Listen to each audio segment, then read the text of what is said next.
جب میڈیا میں معاملہ آیا تو اس وقت ایک چیف جسٹس صاحب تھے ثاقب نثار صاحب، جنہوں نے عمران خان صاحب کو صادق اور امین کا سرٹیفکیٹ بھی دیا تھا۔ انہوں نے اس معاملے کا نوٹس لیا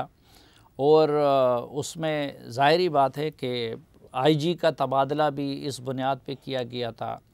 اس وقت ایک وزیر ہوا کرتے تھے، وزیر داخلہ، جو اکثر یہ کہا کرتے تھے کہ جان اللہ کو دینی ہے، تو وہ ان مظلوموں کے گھر پہنچنے کی بجائے اعظم خان سواتی کی مدد کے لیے پہنچے، اور انہوں نے کہا کہ آپ نے اعظم خان سواتی کی مکمل تابعداری کیوں نہیں کی، الٹا وہ پولیس کو سزا دے رہے تھے۔ جب یہ معاملہ ادھر عدالت میں پہنچا تو اس وقت تو ثاقب نثار صاحب نے بڑی ڈرامے بازی کی،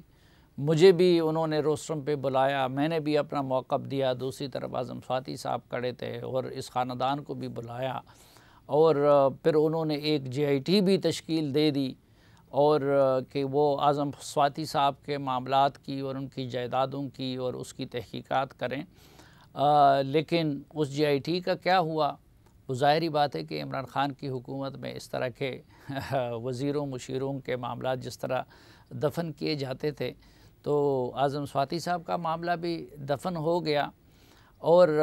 اس خاندان کا معاملہ بھی دفن کر دیا گیا۔ اور دفن یوں کر دیا گیا کہ اس خاندان کو منانے کے لیے اس وقت کئی سینیٹرز بھی سامنے آئے، کئی وزیر بھی سامنے آئے، اور پھر ہمیں یہ بتایا گیا کہ جی انہوں نے صلح کر لی ہے اعظم سواتی صاحب کے ساتھ، اور ان کی صلح ہو گئی ہے، اس لیے معاملہ ختم ہو گیا۔ اور آپ نے دیکھا کہ اس کے بعد اعظم سواتی صاحب کی وزارت ریاست مدینہ میں، جو مبینہ ریاست مدینہ تھا عمران خان صاحب کا، تو اس وقت کے امیر المومنین عمران خان صاحب نے